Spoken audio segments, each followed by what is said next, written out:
tentang sejarah Mekah sebelum Islam. Ma'asyiral muslimin yang dimuliakan Allah Subhanahu wa taala, kita tahu bahwa kalau kita cerita tentang Mekah tentu erat kaitan cerita tentang Ka'bah dan juga erat kaitan dengan Abul Anbiya, bapaknya para nabi, Nabi Ibrahim alaihi salatu wassalam dan juga putranya Ismail alaihi salatu wassalam.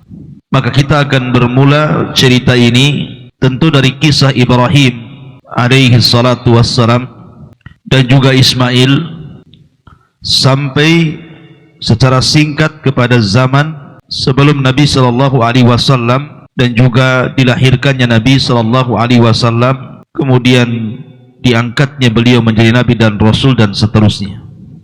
Ma'asyiral muslimin yang dimuliakan Allah Subhanahu wa taala, kita tahu bahwa ketika Ibrahim alaihi salatu wassalam membawa salah satu istrinya Hajar yang ketika itu sudah melahirkan Ismail karena ada sebab cemburunya Sarah, istri pertamanya. Tentu apabila Allah Subhanahu wa taala menghendaki sesuatu, tentu Allah akan membuat sebabnya.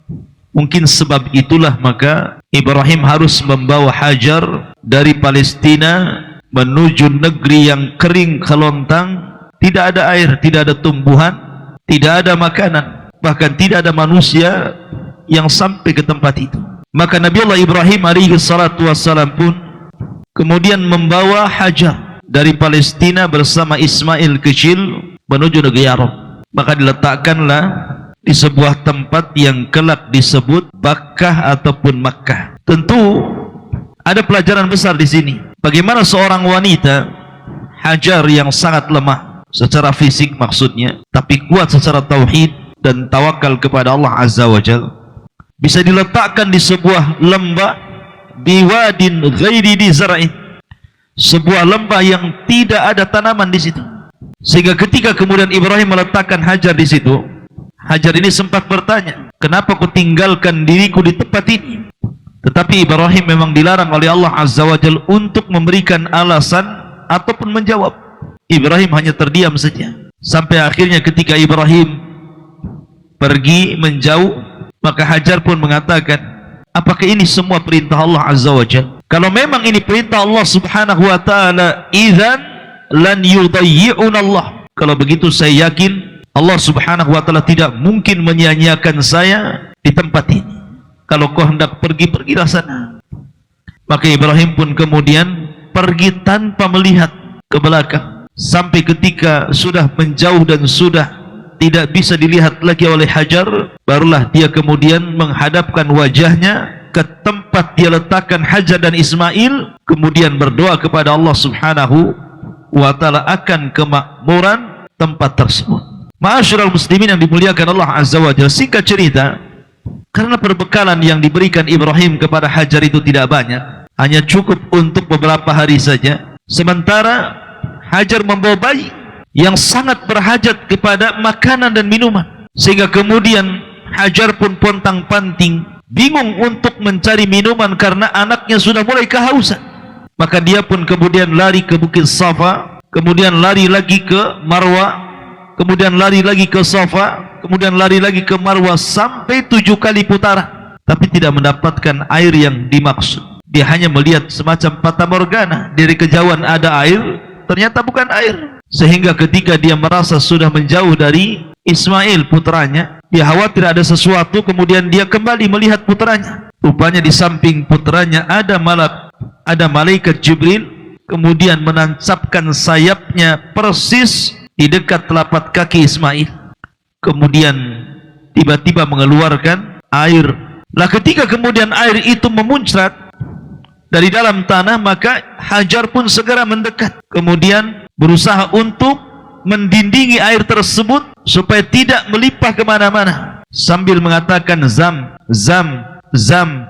Maka air tersebut sampai hari ini disebut dengan zam-zam. Zam-zam itu artinya mengumpulkan tanah untuk membuat semacam kolam supaya air tidak melimpah kemana-mana. Ma'asyiral muslimin yang dimuliakan Allah Azza wa Jalla, Maka dari sini Allah Subhanahu wa taala selamatkan Hajar dari kematian, tentu karena buah tawakal. Dia mengatakan, kalau memang ini adalah perintah Allah, idzan lan yudayyi'unallah, tentu Allah tidak mungkin menyia-nyiakan kita.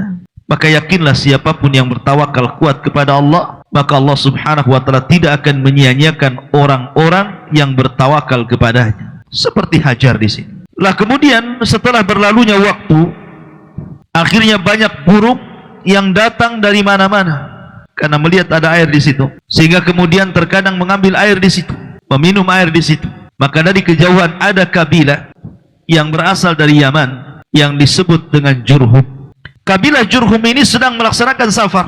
Kemudian mereka pun merasa kehausan di tengah padang pasir. Ketika mencari-cari air ke sana kemari, mereka tidak mendapatkannya. Tiba-tiba mereka melihat segerombolan burung di langit, dan mereka paham kalau ada burung yang sedang terbang di langit, berarti di situ ada air. Akhirnya kemudian orang-orang Jurhum pun mendekati tempat tersebut, dan benar saja rupanya ada air, dan di situ ada seorang wanita dan putranya yang masih bayi. Dan suku Jurhum adalah kabilah yang memiliki kelembutan hati. Kalau seandainya mereka mau, bisa saja mereka membunuh Hajar dan juga putranya untuk menguasai air. Tetapi sebagaimana sabda Nabi SAW ketika memuja dan memuji ahlul Yaman, Nabi SAW mengatakan, kanu araqqa qulub, mereka orang yang paling lembut hatinya. Sehingga kabilah Jurhum ini tidak menyakiti Hajar dan juga putranya. Justru dia meminta barter dengan makanan. Artinya Hajar menyerahkan air, kemudian sebagai imbalannya mereka memberikan makanan. Dan begitulah seterusnya. Akhirnya Allah Subhanahu wa taala betul-betul memberikan rizki dari arah yang tidak disangka-sangka kepada Hajar dan juga putranya Ismail, sampai akhirnya berhasil membesarkan Ismail dan mendidik Ismail. Lah lambat laun karena suku Jurhum itu selalu lewat di situ menukar makanan dengan air, akhirnya kemudian mereka minta izin kepada Hajar untuk tinggal di situ. Kemudian mereka pun mulai membangun 1 tenda, 2 tenda, 3 tenda, 4 tenda. Akhirnya lambat laun kabilah Jurhum pun kemudian banyak menetap di sekitar sumur Zam-Zam ini. Sehingga akhirnya kemudian Ismail pun membaur dengan suku Jurhum. Dari sinilah Ismail kemudian mempelajari bahasa Arab. Karena Ismail kan bukan orang Arab, dia orang Palestina. Ketika itu karena sudah berbaur dengan suku Jurhum, maka Ismail alaihi salatu wassalam mulai belajar bahasa Arab. Subhanallah. Dan dia memiliki kefasihan dalam bahasa Arab. Makanya kemudian dia disebut musta'arab. Bukan Arab tetapi fasih berbahasa Arab. Itulah Ismail alaihi salatu wassalam. Dan dari keturunannya kelak akan melahirkan 1 di antara 4 Nabi Arab, Rasul kita Muhammad sallallahu alaihi wasallam. Singkat cerita, ketika kemudian Ismail sudah dewasa, kemudian sudah waktunya untuk menikah, dan di sekitar Zam-Zam sudah menjadi sebuah kabilah besar dari Jurhum dan anak cucu Jurhum yang berada di sekitar situ. Dan Ismail sudah bergaul dengan mereka, bahkan orang yang paling fasih berbahasa Arab. Kemudian dia pun menikah dengan salah satu wanita daripada Jurhum. Nabi Allah Ibrahim alaihi salatu wassalam berada di Palestina. Kemudian dia mendengar pernikahan putranya Ismail dengan seorang wanita dari suku Jurhum itu. Maka Ibrahim pun berangkat dari Palestina menuju Mekah, ingin melihat seperti apa istrinya Ismail itu.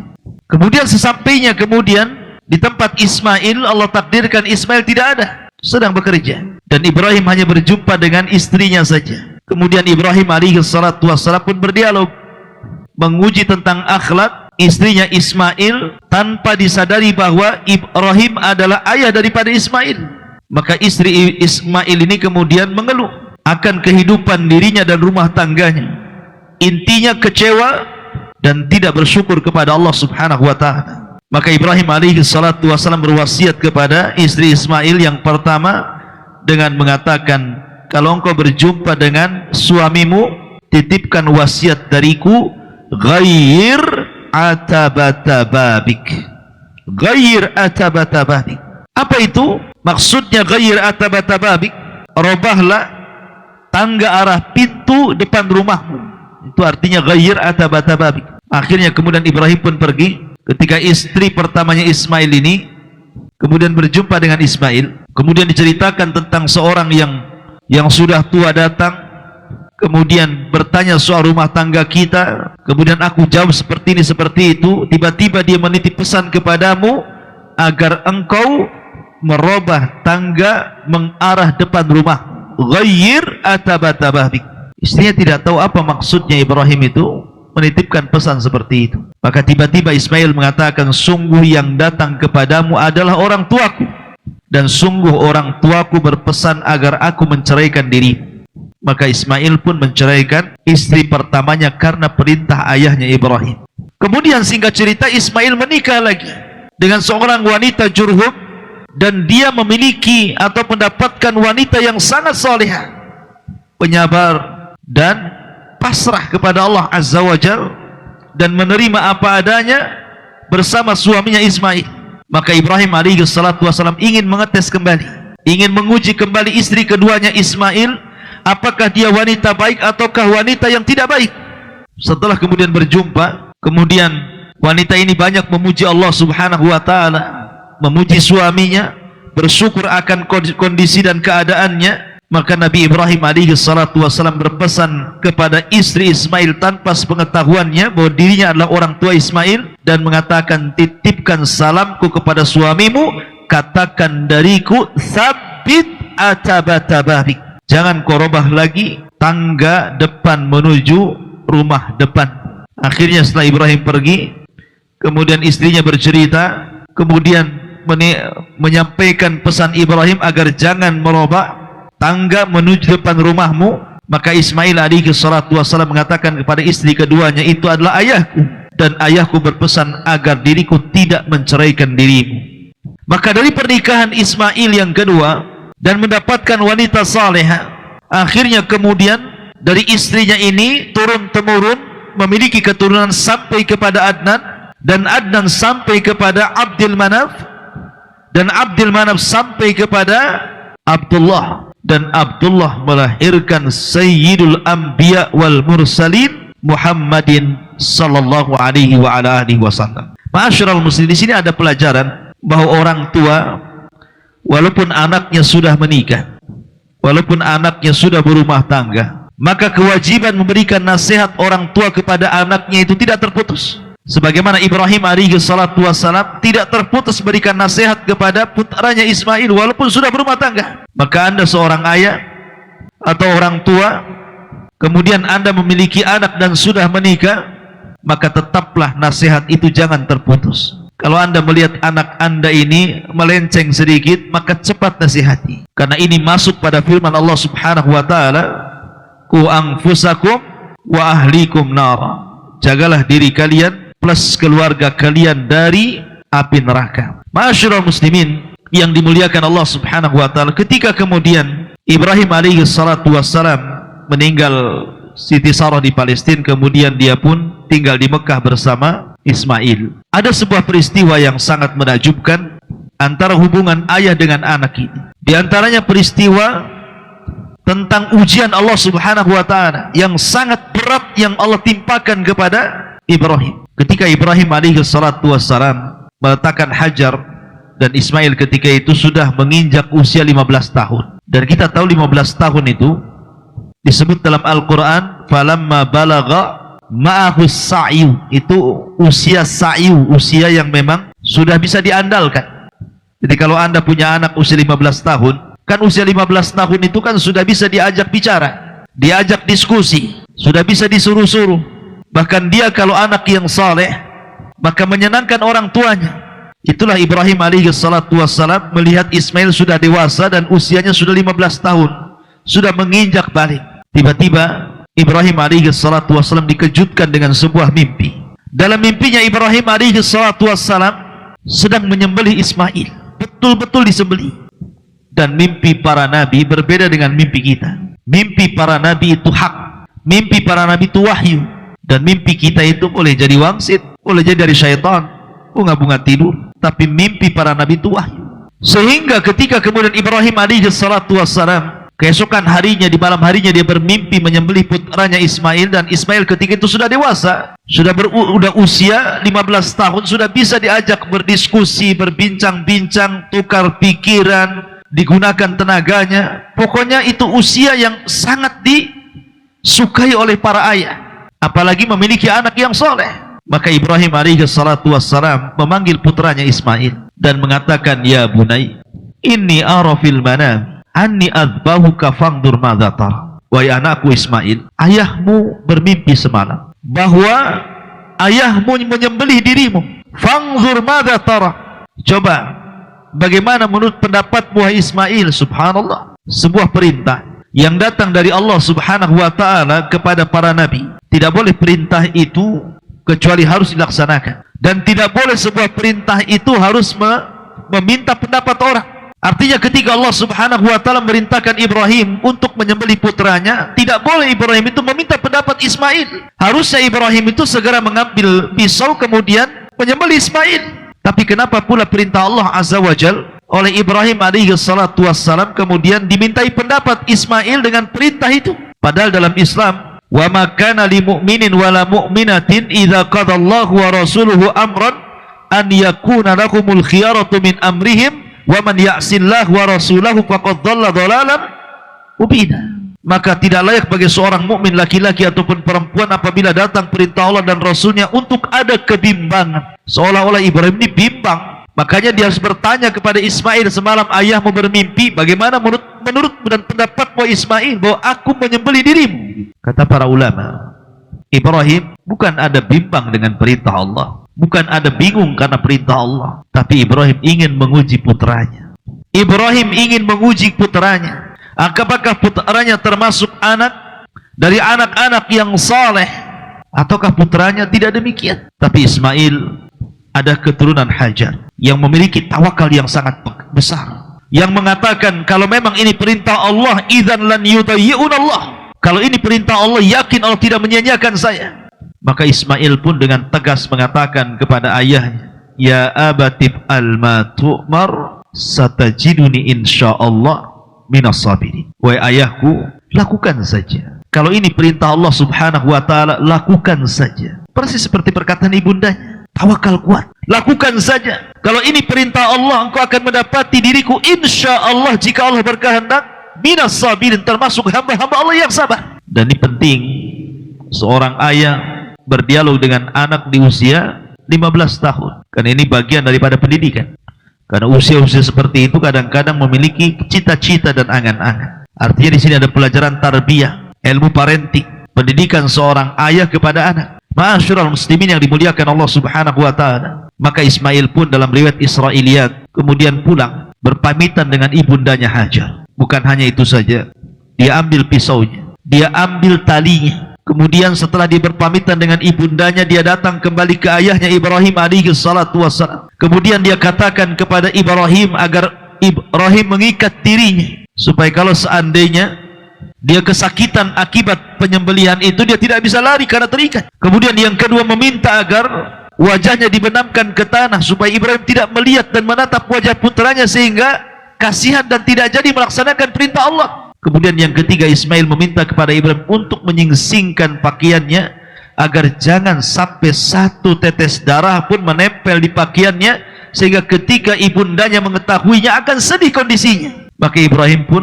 menyetujui keinginan dan wasiat putranya Ismail. Diikatnya Ismail, dibenamkan wajahnya ke tanah, dijauhkan pakaiannya dari tengkuk anaknya supaya tidak terkena tetesan darahnya. Ketika betul-betul pisau sudah dijalankan di tengkuk Ismail, betul-betul sudah dijalankan seperti ini, rupanya Allah buat tumpul pisau itu, dan pisau itu tidak melukai sama sekali leher daripada Ismail. Padahal Ibrahim sudah berusaha itu menjalankan, menggorok itu dengan pisau tersebut, tetapi Allah buat tumpul pisau itu. Sampai akhirnya teriakan datang dari langit dan mengatakan, an ya Ibrahim qad saddaqta ru'yah.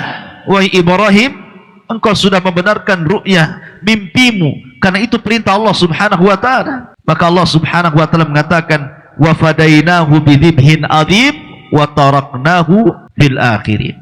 Maka kami gantikan Ismail dengan kambing besar, yang konon katanya kambing ini adalah kambing yang pernah dikorbankan Habil.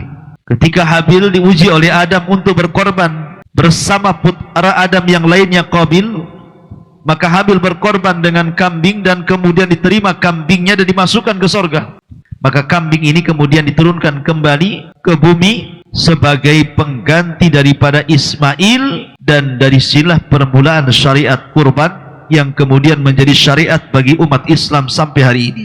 Ma'asyiral muslimin yang dimuliakan Allah Subhanahu wa taala, teman-teman dan juga ikhwan-ikhwan yang berada di Kedah Malaysia dan siapapun yang menyaksikan kajian di malam hari ini, semoga Allah Subhanahu wa taala menjaga kita semuanya dari penyebaran pandemi yang luar biasa, dan semoga Allah Subhanahu wa taala mengangkat bala dan juga virus corona dari negeri kita dan negeri Anda atau negeri kaum muslimin semuanya. Ma'asyiral muslimin yang dimuliakan Allah Azza wa Jalla, ketika itu maka Ibrahim alaihi salatu wassalam pun hidup bersama Ismail di Mekah sampai akhirnya Allah Subhanahu wa taala perintahkan kepada Ibrahim untuk membuat Ka'bah. Di sini cerita dimulai tentang kisah daripada Ka'bah. Sebenarnya Ka'bah ini bukan Ibrahim yang membuat dari awal, tidak. Sebagaimana bukan pula Nabiullah Sulaiman yang kemudian membuat haikal pondasi pertama dari Masjidil Aqsa, tidak. Ibrahim ataupun Sulaiman hanya meneruskan pondasi yang sudah ada. Karena ada yang mengatakan dalam riwayat bahwa yang pertama kali membangun Ka'bah ini adalah para malaikat untuk tempat ibadahnya Nabi Adam alaihi salatu wassalam dan mendekatkan diri kepada Allah Azza wa Jalla. Kemudian direnovasi oleh Adam alaihi salatu wassalam, kemudian rusak direnovasi lagi oleh Nabiullah Syith alaihi salatu wassalam, dan begitu seterusnya sampai di masa Ibrahim alaihi salatu wassalam Ka'bah itu sudah hilang, tapi pondasinya ada terkubur dalam tanah. Maka Ibrahim alaihi salatu wassalam atas perintah Allah mengajak putranya untuk meninggikan kembali Ka'bah. Akhirnya kemudian dua orang mulia ini mencari-cari pondasi Ka'bah dan kemudian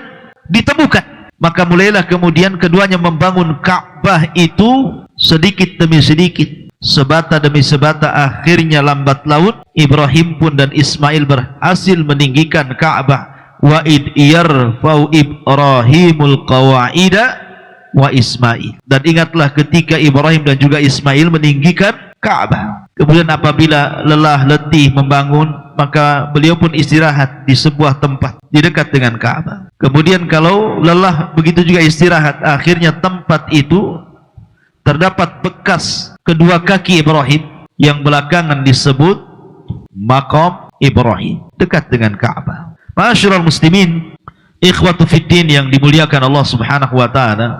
Setelah kemudian Ibrahim dan Ismail pun berhasil membangun Ka'bah, dan Allah Subhanahu wa taala firmankan, inna awwala baitin wudi'a lin-nasi lalladzi bi Bakkah mubarakan wa hudan lil alamin.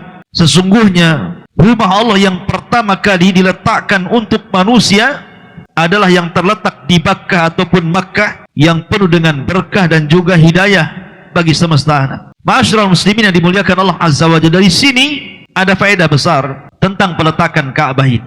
Yang pertama, bahwa Ka'bah adalah rumah Allah pertama, Baitullah pertama yang diletakkan di bumi. Yang kedua, yang kelak akan menjadi kiblat bagi kaum muslimin pada setiap solat-solat mereka. Kemudian yang ketiga, menjadi tempat tawaf, pengganti daripada tahiyatul masjid bagi kaum muslimin yang berkunjung ke Masjidil Haram bagi yang haji ataupun yang umrah. Dan dia adalah tempat yang paling suci, yang paling akdas di permukaan bumi bagi kaum muslimin. Dan Allah Subhanahu wa taala menyebutnya dengan Al-Baitul Haram. Maksudnya menunjukkan tentang hurmatil qitalu fi, tidak boleh orang berperang di sekitar situ. Ma'asyiral muslimin yang dimuliakan Allah Azza wa Jalla. Dan dia adalah bangunan yang pertama dibangun para malaikat, kemudian Adam, kemudian sampai kepada masa Ibrahim, dan nanti akan kisahnya karena Ka'bah ini berulang kali rusak, kemudian dibangun, rusak lagi, kemudian dibangun, sampai kata Imam Malik ketika dimintai fatwanya untuk merubah Ka'bah, dikembalikan kepada Ka'bah yang pernah dibangun Ibrahim. Imam Malik menolak dan mengatakan, saya tidak memfatwakan seperti itu karena saya takut Ka'bah ini dijadikan mainan, asli dirobohkan oleh para penguasa, kemudian diperbaiki, dirobohkan, diperbaiki, dirobohkan, diperbaiki, dan terkesan menjadi mainan. Akhirnya Ka'bah sampai hari ini ya seperti itu. Ka'bah yang pernah dibuat oleh orang-orang Quraisy dengan tidak memasukkan Hijar Ismail ke dalamnya. Tentu Karena orang-orang jahiliyah ketika itu kurang dana karena harus disyaratkan dari harta yang halal, sehingga mereka tidak merampungkan Ka'bah itu sampai seperti yang pernah dibangun oleh Nabiullah Ibrahim alaihi salatu wassalam. Intinya bahwa ketika Ibrahim selesai membangun Ka'bah, maka Allah subhanahu wa ta'ala perintahkan kepada Ibrahim untuk mengundang manusia untuk haji. Maka kemudian Ibrahim pun meminta alasan kepada Allah, ya Rabb, suaraku terbatas. Kalau aku harus mendatangi manusia dari ujung barat, ujung timur, ujung selatan, ujung utara, menyampaikan bahwa ada syariat haji, aku tidak sanggup. Tapi Allah subhanahu wa ta'ala mengatakan, ya Ibrahim, engkau hanya disuruh untuk berteriak. Aku yang menyampaikan suaramu ke ujung barat, ke ujung timur, ke ujung selatan, ke ujung utara. Dan itu salah satu mukjizat Nabi Ibrahim alaihi salatu wassalam, di mana suaranya sampai ke ujung-ujung arah itu. Maka mulailah Ibrahim pun menyeru manusia. Bahkan di antara doanya, faj'al af'idatan minan nas tahwi ilaih. Ya Allah, jadikan hati-hati manusia itu rindu untuk senantiasa mengunjungi tempat ini. Dan subhanallah, teriakan Ibrahim untuk mengajak syariat haji dan juga syariat umrah kemudian tertanam kepada hati-hati manusia, bahwa siapapun yang pernah berkunjung kepada Baitullah maka akan mengalami kerinduan dan ingin kembali mengunjunginya kembali. Berbeda dengan tempat-tempat wisata yang lainnya, boleh jadi ketika kita berkunjung sekali dua kali kita sudah bosan. Tapi kalau sudah berkunjung ke Ka'bah Baitullah, tidak ada bosannya. Tidak ada ceritanya orang umroh, malas umroh, bosan umroh, kapok umroh, tidak ada. Yang ada ingin umroh lagi, belakangan membuat travel umroh pula dia. Artinya bahwa Allah sudah kabulkan permintaan Ibrahim, menjadikan hati-hati manusia mendekat Ka'bah dari seantero dunia, dari penjuru dunia. Orang datang berbondong-bondong hanya untuk beribadah kepada Allah subhanahu wa ta'ala. Dari sini Nabi SAW sampai mengatakan, la tusyaddur rihal illa ila thalathatil masajid. Tidak boleh orang melakukan safar guna berniat untuk beribadah kecuali ketika masjid. Yang pertama kali disebutkan Rasul adalah Masjidil Haram, masjid yang ada Ka'bah di dalamnya. Ma'asyiral muslimin yang dimuliakan Allah subhanahu wa ta'ala, maka Ibrahim pun berhasil mendakwahkan dakwah tauhid di negeri Arab, negeri yang pernah ditempati oleh orang-orang Amalikun, negeri yang dahulunya para penyembah berhala. Tapi setelah Ibrahim alaihi salatu wassalam menetap di negeri tersebut, kemudian estafet dakwah dilanjutkan oleh Ismail alaihi salatu wassalam, maka banyak manusia mentauhidkan Allah subhanahu wa ta'ala khususnya di negeri Arab. Dan itu cukup lama, sampai Ismail meninggal ada lagi yang melanjutkan estafet dakwahnya, kemudian meninggal lagi ada lagi, kemudian dilanjutkan estafet dakwahnya sampai pada waktunya ketika kemudian suku Jurhum dikalahkan oleh Khuza'ah. Kemudian Khuza'ah sampai menimbun sumur Zam-Zam karena alasan politik. Kemudian muncul seorang laki-laki dari sekian tokoh-tokoh Khuza'ah, pendahulu-pendahulu mereka, muncul orang yang bernama Amru ibn Luhai. Dialah yang merubah agama Ibrahim yang menyembah Allah, bertauhid kepada Allah, menjadi agama penyembah berhala. Bagaimana kisahnya Amr ibn Luhai? Bagaimana pula kemudian berhala-berhala yang pernah ada di zaman Nabi Nuh alaihi salatu wassalam? La tadarunna waddan wala suwa'an wala yaghutha wa ya'uka wa nasra. Berhala-berhala Wad dan juga Suwa dan yang lainnya sampai di Jazirah Arab. Kemudian orang-orang Arab kembali menyembah berhala, padahal sebelumnya mereka menyembah Allah subhanahu wa ta'ala, mentauhidkan Allah karena asar daripada dakwah Ibrahim. Dan bagaimana pula nasib Amr ibn Luhai setelah kemudian meninggal. Kemudian bagaimana pula negeri Arab kembali mentauhidkan Allah setelah manusia hancur akidah mereka dan menjadi penyembah berhala. Jadi kisah ini masih panjang, masih perlu beberapa pembahasan tentang kisah Arab sebelum kedatangan Islam.